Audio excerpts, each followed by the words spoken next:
une fausse couche qui n'avait rien de faux. Rien que dans le mot fausse couche, il y a le mot faux qui va contribuer à alimenter cette croyance que ce n'est pas grand-chose, que c'est faux.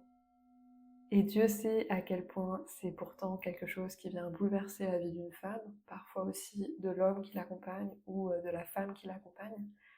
Dieu sait à quel point ça n'a rien de faux. Cela n'a rien non plus de léger. La vie qui passe à travers une femme, même si c'était pour une courte période, va profondément impacter le plan physique, psycho-émotionnel et aussi bien sûr spirituel. Et je dirais même au-delà, ça peut même impacter le transgénérationnel. En tout cas, c'est l'expérience que j'en fais moi actuellement. Bien sûr, c'est pas une vérité absolue, c'est juste un partage de témoignages et tout ce podcast va tourner autour d'un partage. Je vais parler de mon ressenti et à partir du moment où c'est ce que je ressens, alors ça existe. Le but, c'est pas me guérir en partageant parce qu'honnêtement, je fais le travail, je l'ai fait et je continue de le faire en parallèle avec des thérapeutes, mais j'ai l'élan de prendre la parole pour les femmes qui le vivent parce que ça m'a fait beaucoup de bien d'entendre des témoignages d'autres femmes, mais aussi éventuellement pour les personnes qui aimeraient aider, en tout cas mieux accompagner les personnes de leur entourage qui vivent cela, en tout cas à faire peut-être moins de maladresse ou essayer de se mettre tout simplement à la place des femmes qui le vivent, de façon à simplement faire preuve d'un peu plus d'empathie et de compréhension. Cet épisode, je le fais pas vraiment pour moi, à vrai dire, je le fais pour toutes ces femmes et leur entourage. Pour en revenir sur le fait qu'une fausse couche n'a rien de faux, contrairement à ce que parfois on peut projeter dessus, ça n'a rien de faux parce que finalement la vie qui passe, il y a quand même une attente, un amour, une projection aussi dans le futur quand on a l'annonce de la grossesse, etc. et qu'on sent littéralement cette vie grandir en nous. Bah ça, même si c'est pour pas longtemps, ça, ça n'a rien de faux et j'ai jamais ressenti quelque chose d'aussi réel et incarné qu'une grossesse. Et même si on appelle ça une fausse couche, pour moi, c'était pas une fausse grossesse. C'était pas un faux début, c'était une vraie rencontre avec une âme. Et donc, quand on dit fausse couche, on minimise quelque chose qui en réalité est profondément transformateur et immense. On perd surtout une possibilité de vie, un futur, même quand la grossesse elle est surprise entre guillemets ou quand elle n'est pas désirée, dans tous les cas, elle vient bousculer profondément. Et personnellement, c'est quelque chose qui, moi, me laisse une trace profonde et je sais que je n'oublierai jamais cette grossesse et je pense que toutes les femmes, même qui ont des enfants par la suite, pourront peut-être éventuellement partager ce sentiment. Toutes les grossesses comptent et celle-ci, même si elle a duré qu'un mois, elle compte, elle a compté et elle comptera pour toute ma vie. Pour vous situer un peu plus de contexte, on se projetait à l'idée de faire un enfant, mais à vrai dire, cette grossesse était quand même une surprise. On pensait pas que ça arriverait si vite. En plus, j'ai des antécédents, on va dire, sur le plan gynécologique avec une endométriose, avec aussi quelques, voilà, quelques informations qui m'ont fait laisser entendre que ma fertilité était impactée, que j'aurais sûrement des difficultés à avoir un enfant. Et c'est sûr que bah, quand on est conditionné avec ce type de discours, bah, on s'attend pas à ce que ça prenne rapidement. J'avais quand même cette foi hein, derrière, je savais que malgré ce qu'on pouvait dire vis-à-vis de la maladie et de ma possibilité, mon- ma possibilité d'une fertilité en tout cas pas optimale, j'avais quand même foi et je me suis toujours dit, bah, si Dieu veut me donner un enfant, et ben, c'est que j'aurai un enfant. On va dire que ma foi a souvent pris le dessus, même si parfois le doute s'est immiscé. Et donc, bien que cette grossesse fut une surprise, bien sûr, dès l'annonce, c'est quelque chose qui m'a vraiment rempli le cœur. Je me suis tout de suite projetée et il y avait un petit truc que je ressentais déjà avant de faire le test de grossesse, c'est que pareil, peut-être que les femmes qui ont été enceintes peuvent ressentir cela. Il y a une force qui vient de traverser, une force de vie qui est immense. Et c'est quelque chose que j'ai du mal à décrire. C'est une force qui nous donne vraiment une puissance qui est indescriptible.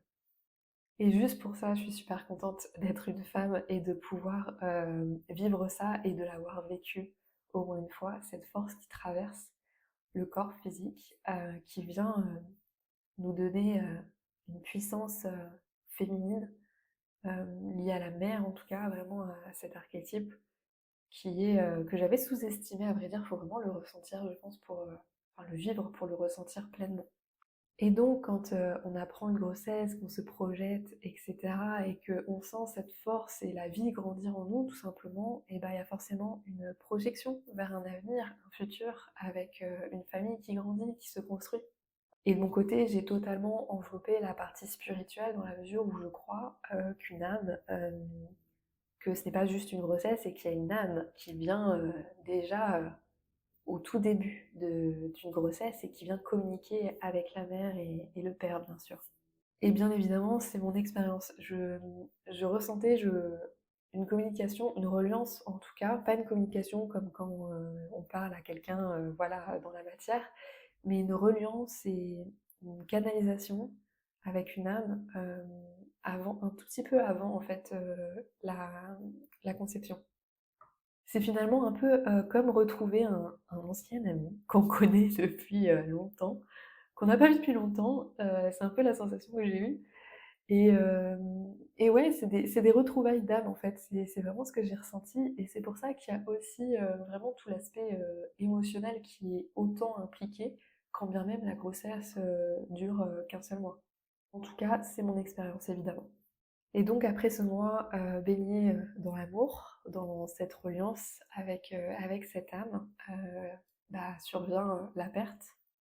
J'avais annoncé ma grossesse à des proches parce que mon mari devant partir en déplacement pendant 4 mois pour son travail, j'ai voulu me former une équipe de bonnes fées sur place justement au cas où j'avais besoin pendant la grossesse et aussi bien sûr au cas où il m'arrive ce type de choses justement. Donc j'ai annoncé ma grossesse plutôt tôt, en tout cas, j'étais à un peu plus de 3 semaines quand je l'ai annoncé, voire presque un mois, à la plupart des personnes qui étaient concernées, dans la mesure où voilà, je n'avais pas forcément envie d'attendre par rapport à ma posture de vulnérabilité, c'est-à-dire que mon mari partait et je me retrouvais seule. Donc c'était super important pour moi de constituer une équipe et je pense que si toutefois il avait été là, ça aurait peut-être été différent, peut-être que j'aurais envie de préserver un petit peu plus cet espace et à la fois, justement, je suis un peu mitigée sur le fait d'attendre les 3 mois pour annoncer une grossesse. Je pense que c'est propre à chacune, hein. Si la femme a envie de le garder, le couple a envie de le garder, bien sûr, c'est précieux. Peut-être que c'est comme ça que je ferai une prochaine fois, mais je pense pas que ce soit une règle. C'est-à-dire que si on a envie de l'annoncer avant, justement, ça prend tout son sens parce que c'est là où va intervenir la minimisation. C'est-à-dire qu'on ne l'annonce pas avant 3 mois parce qu'il y a justement des risques de fausse couche. Ça veut dire quoi? Ça veut dire qu'en fait, la femme, elle vit sa fausse couche toute seule dans son coin. Elle n'a même pas pu annoncer sa grossesse. C'est-à-dire que la grossesse n'a même pas existé publiquement, en tout cas dans son entourage. Qu'elle la perd et voilà, pouf, il y a plus rien et voilà, on lui permet pas forcément toujours de vivre son deuil, de se vivre parce que ça va un peu tendre la perche aux minimisations justement de l'entourage et de l'environnement qui tourne autour de la femme et de l'homme ou de l'autre partenaire. Et donc ce qui a été assez troublant pour moi, c'est qu'une fois que j'avais annoncé ma grossesse à la dernière fée que je voulais intégrer dans mon équipe, et ben le bébé est parti. J'ai mon chat qui a quelque chose à vous dire, je crois. Ça va, Isis? Tu veux dire bonjour? Donc, après l'annonce à cette dernière fée, le bébé est parti quelques heures après. Un peu comme si, bon bah voilà, ton équipe est prévenue, maintenant je peux partir en paix. Ce qui a donc été difficile pour moi, c'est que je l'ai vécu seule, cette fausse couche, et ouais, ça a été vraiment ça, on va dire que ça a rajouté de la difficulté sur un événement qui est déjà difficile en soi. Mon mari était disponible via FaceTime, donc on va dire que j'ai fait une grande partie de ma fausse couche en FaceTime. Voilà, mais c'est vrai que c'est pas idéal pour, comme condition, disons. Et c'est venu justement rajouter un peu de la violence sur quelque chose qu'il est déjà finalement avec un mari à l'autre bout du monde. On ne pouvait pas plus loin, il était à 24 heures de vol. Donc forcément, ça a rajouté un petit peu de difficulté et à la fois ça m'a permis aussi de vraiment, plonger dans mes ténèbres parce que j'en avais besoin. J'avais besoin vraiment de regarder en face la, la tristesse, la perte que ça m'a qui m'a traversée. J'ai ressenti un énorme besoin de me recroqueviller sur moi-même et de voir personne pendant, pendant quelques temps, à vrai dire. Et mon mari est rentré que 2 semaines après l'événement, donc disons que donc il est rentré plus tôt que prévu, hein. Il était censé partir jusque début mai. Il est rentré plus tôt, Dieu merci, mais ça m'a permis pendant ces 2 semaines, c'est court et long à la fois, de vraiment regarder en face ce que je ressentais et de ritualiser. Ça m'a fait beaucoup de bien de ritualiser vraiment ce deuil. Alors j'en ai fait beaucoup des rituels et là, ça fait 2 mois que cet événement est arrivé et je suis encore dans ce processus de deuil. Je ne l'ai pas tout à fait fini, même si je l'ai en grande partie honoré, disons. Et là, je sens qu'il reste vraiment plus que des miasmes. Je dirais même plus de miasmes, mais plutôt une empreinte de ce qui s'est passé. Donc pour toutes celles qui vivent ça, voilà, si vous êtes dedans et que ça vous parle, en tout cas le fait de ritualiser, j'ai ritualisé, je me suis fait une petite cérémonie avec des plantes, avec du chant, de la musique, toute seule. Je saignais encore justement à ce moment-là, hein, j'ai saigné pendant une semaine, hein, le processus d'extraction a duré un peu plus d'une semaine. Donc voilà, j'ai fait toute une célébration autour de cette vie qui m'a traversée et j'ai pris le temps d'accueillir aussi toutes les émotions qui m'ont traversée également de façon plus officielle, on va dire. Et, et ça m'a vraiment beaucoup aidée. J'ai fait aussi beaucoup de rituels dans la nature, avec la forêt, avec les éléments tout simplement. Bien sûr, chacun fait en fonction de ses croyances, mais en tout cas, c'est là où je me suis rendu compte que ma foi, ma spiritualité était un vrai socle dans ce type d'épreuve et je n'appartiens à aucune religion, mais pour moi, enfin, mon église, c'est la forêt, c'est la nature, c'est la terre. Et cette reliance au vivant, justement, la terre-mère, ça a été une aide qui était vraiment précieuse et j'ose pas trop imaginer ce que c'est pour les personnes qui sont athées ou qui ne croient en rien ou qui se relient à rien, en fait. C'est pas facile. J'avoue que c'est une vie que je ne connais pas, mais ça doit vraiment pas être facile pour affronter les épreuves. En tout cas, ce que je voulais aborder, parce que suite à ça, il y a eu beaucoup de maladresse autour de cet événement, voilà, de mon environnement. Et je comprends parce que c'est quelque chose que j'ai peut-être, moi aussi, j'ai moi-même peut-être été maladroite, même si j'estime que j'ai fait au mieux.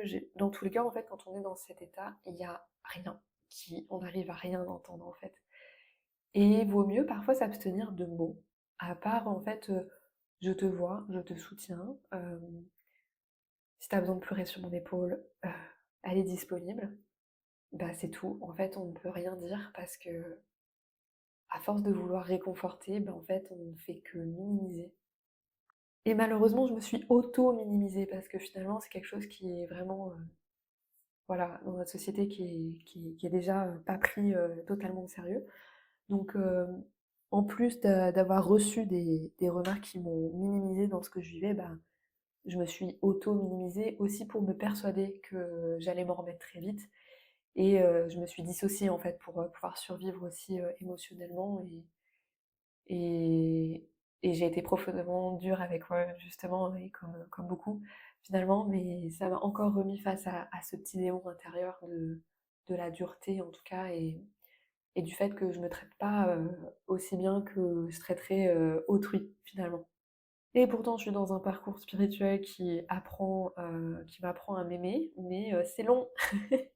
C'est long et des fois on passe des étapes, mais la vie nous propose des étapes encore plus challengeantes pour tester justement où on en est un petit peu. Et là, c'était une nouvelle étape pour moi en termes d'estime de moi et de douceur, bien sûr. En tout cas, je sens les échos vraiment profondément 2 mois après sur ce que cette âme est venue m'enseigner. Mais sur le moment, j'avais besoin d'accueillir. Et c'est vrai que les maladresses de l'entourage, bah, ça a été beaucoup me dire que c'est très courant. Et ça, bah, je comprends pourquoi on le dit, mais en fait, je le sais. En fait, c'est dire à une femme qui vient de perdre sa grossesse, son bébé, son futur bébé, lui dire que c'est très courant, bah, c'est comme, lui dire qu'elle a un bouton au milieu de la figure, finalement, elle le sait. Donc voilà, elle est pas teubée, elle le sait que c'est courant et que, bien sûr, c'est des choses qui arrivent régulièrement. Et en fait, en disant ça, c'est vraiment, bah, je pense que c'est la pire remarque, en fait, finalement. Et à la fois, je peux comprendre, en fait, qu'on soit désemparé et qu'on sache pas quoi dire et que voilà, je le comprends totalement et je pense que c'est une remarque qui est valable uniquement si la femme, n'était pas au courant que c'était quelque chose qui arriverait régulièrement et surtout si la femme, par exemple, culpabilise, ce que ça peut aussi intervenir, c'est: «Je n'ai pas réussi à avorter la vie, à la garder». Donc, à la fois lui rappeler effectivement que c'est courant depuis cet espace, pourquoi pas. Mais voilà, par rapport à ce que j'ai reçu, on va dire que c'est la remarque, enfin voilà, je pense qu'il y a pas une seule personne qui me l'a pas fait, malheureusement. Et c'est pas pour, viser qui que ce soit ou dire que c'est mal, parce que je comprends les raisons pour lesquelles on me l'a dit. Mais vraiment, si on peut, voilà, c'est les personnes qui écoutent ce podcast, si voilà, vous rencontrez une femme qui vit cette, chose-là, mais enfin voilà, évitez et accueillez juste ses émotions ou abstenez-vous de mots et ce sera encore mieux. Je disais donc que cette âme, elle est venue me délivrer un enseignement qui était puissant. Quand je me connectais à elle, pendant la grossesse, à chaque fois que je me connectais à elle, je voyais l'océan et beaucoup de symboles, maoris. C'était hyper intéressant, je sentais vraiment une âme masculine qui était pas là pour, enfiler des perles honnêtement. Je m'étais même dit: «Waouh!» je comment, je m'étais même projetée, je me suis dit: «Waouh, ça va être intense d'accueillir, une âme, aussi puissante, aussi grande et affirmée». Mais c'est marrant parce que c'est justement, quelque chose qui s'est amplifié chez moi depuis que cette âme elle est passée. C'est comme si elle m'avait fait un cadeau, de me reconnecter avec mon masculin, avec ma capacité à m'affirmer, à poser mes limites et aussi à ne plus avoir peur d'être vue, d'être entendue. Le masculin, quand il est blessé justement chez une femme, en tout cas quand je parle ici en termes de polarité énergétique, et ben ça va donner une femme qui va tendre à s'invisibiliser, à avoir peur d'être vue, par peur bah, d'être agressée, rejetée ou humiliée tout simplement. C'est mon cas en tout cas, ça a été mon cas pendant longtemps.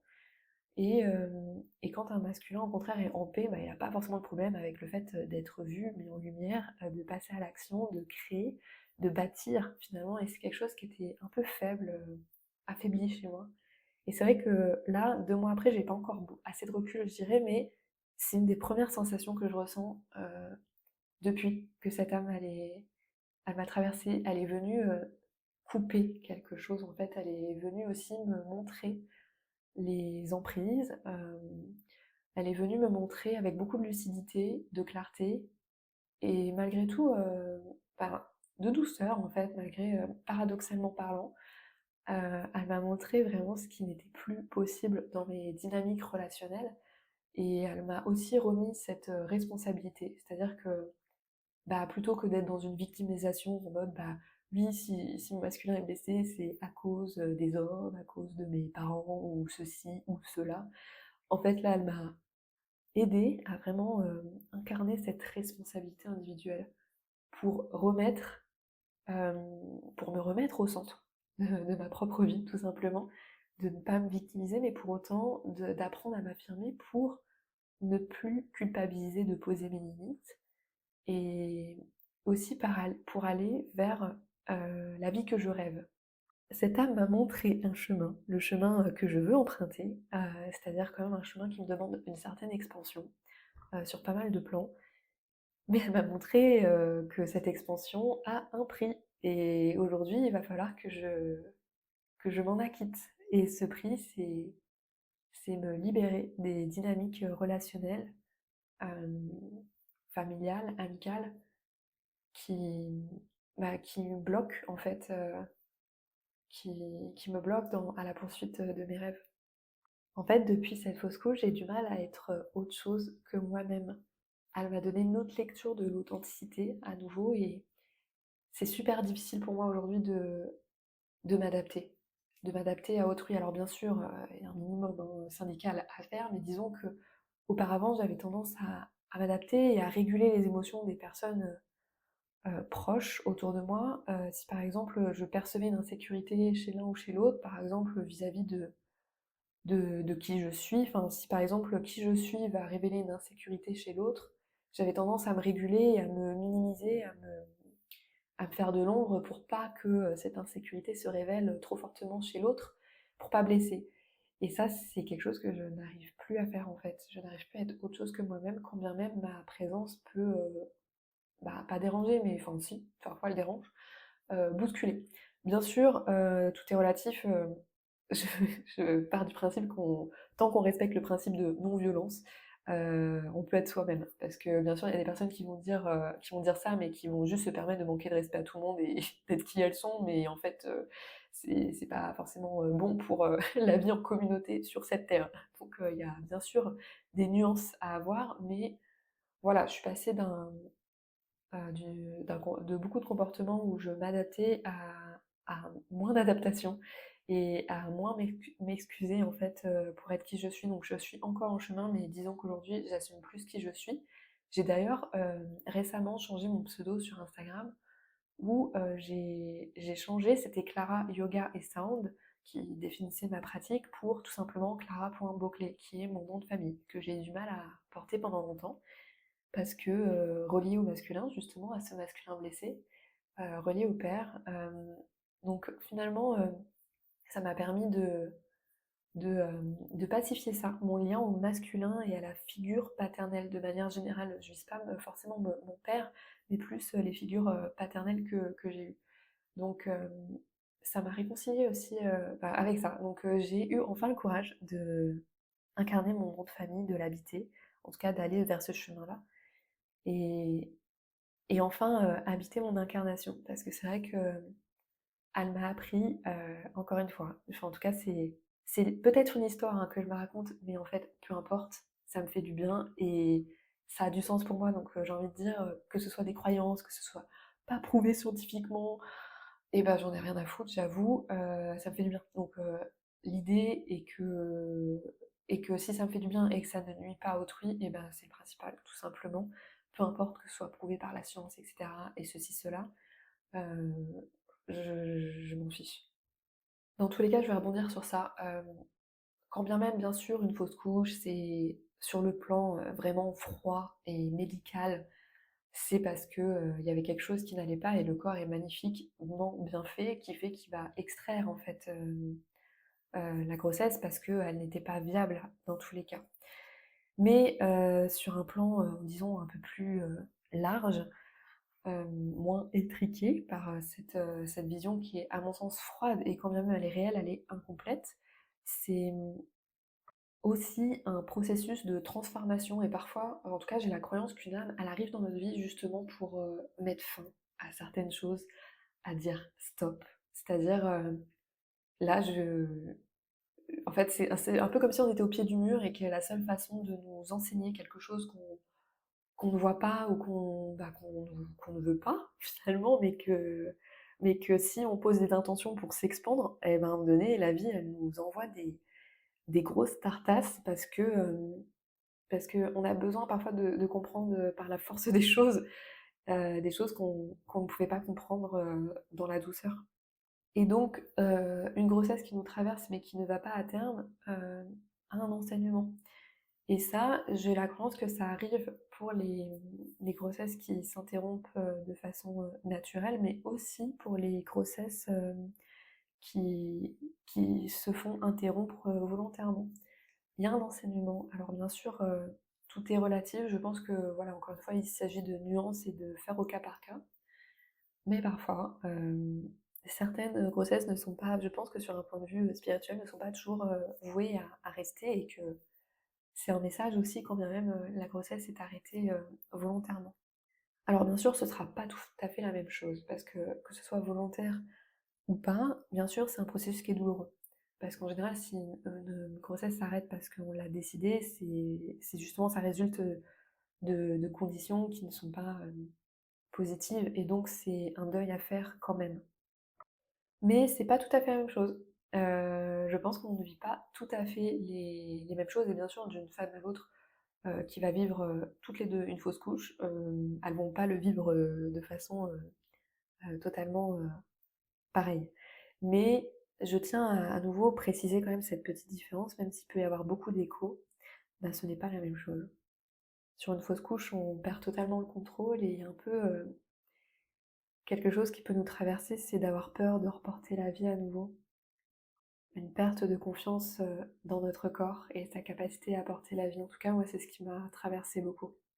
D'autant plus que ça s'est amplifié bien sûr avec mon passif gynécologique. Donc je tiens à le préciser aux femmes, honnêtement, même si ça me traverse, j'ai ma foi qui reprend le dessus. Euh, c'est pas du tout. Alors c'est une pensée qui est totalement légitime, mais qui n'a pas besoin d'être nourrie, mais plutôt de.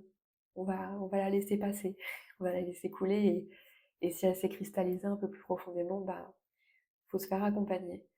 J'ai été accompagnée moi par plusieurs thérapeutes, donc une thérapeute Reiki, Irina, qui a fait le précédent podcast d'ailleurs, qui est la thérapeute qui me suit depuis un peu plus d'un an pour l'endométriose, et que voilà, avec qui j'ai fait mon premier soin post-fausse couche pour justement redensifier un petit peu cet espace énergétiquement parlant. Et après, j'ai fait appel à un autre de mes thérapeutes. J'ai attendu quand même suffisamment de temps entre chaque soin, et j'ai fait un autre soin de bioénergie avec lui pour aller vraiment chercher plus profondément les causes, on va dire, transgénérationnelles, karmiques, etc. Donc là, on a vraiment été développé un peu plus en profondeur sur des sphères qui touchaient un peu moins ma sphère psycho-émotionnelle, même si ça rentre en résonance. Disons que le premier soin que j'ai fait avec Irina, on est vraiment venu œuvrer à l'intérieur de mon utérus, énergétiquement parlant. Le deuxième soin que j'ai fait est venu plutôt sur des sphères encore plus profondes.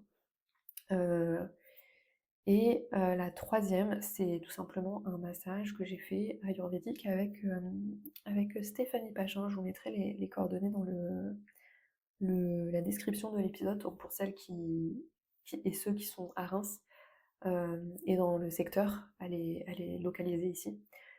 Donc ce massage, il est venu vraiment boucler la boucle. Il m'a permis de vraiment regarder mon corps que j'avais fui parce qu'il était douloureux, parce qu'il m'a renvoyé à l'insécurité, la peur. Il m'a permis aussi de décristalliser la mémoire en fait, parce que même si on l'a travaillé énergétiquement, etc., mon corps avait quand même cristallisé, il avait besoin de l'évacuer par le toucher. Parce qu'après la fausse couche, j'ai eu beaucoup de mal à être touchée, à me toucher de manière générale, à m'auto-masser. C'est quelque chose que je faisais régulièrement, que j'avais totalement arrêté. J'avais même arrêté de faire de la musique alors que c'est quelque chose que je faisais très souvent. Enfin, il y a eu pas mal de choses où j'ai eu du mal j'ai coupé en fait, j'ai eu besoin de couper certaines choses. En plus de couper les liens toxiques, en tout cas, les liens qui n'étaient pas en ma faveur pour mes projets, pour la poursuite de mes rêves. Cette âme, elle est décidément venue me faire couper beaucoup de choses, mais là, je ressens que une fleur intérieure qui est en train d'éclore et qui me ramène de la joie, qui, qui me permet de à nouveau aller vers mes passions, ce qui m'anime. Et encore une fois, j'ai coupé des liens toxiques, ça veut pas dire que j'ai coupé les relations, mais j'ai, on va dire, redistribué les cartes en termes de dynamique. C'est encore en cours. Je prends des nouveaux repères aussi dans toutes mes relations, à vrai dire, et en moi-même.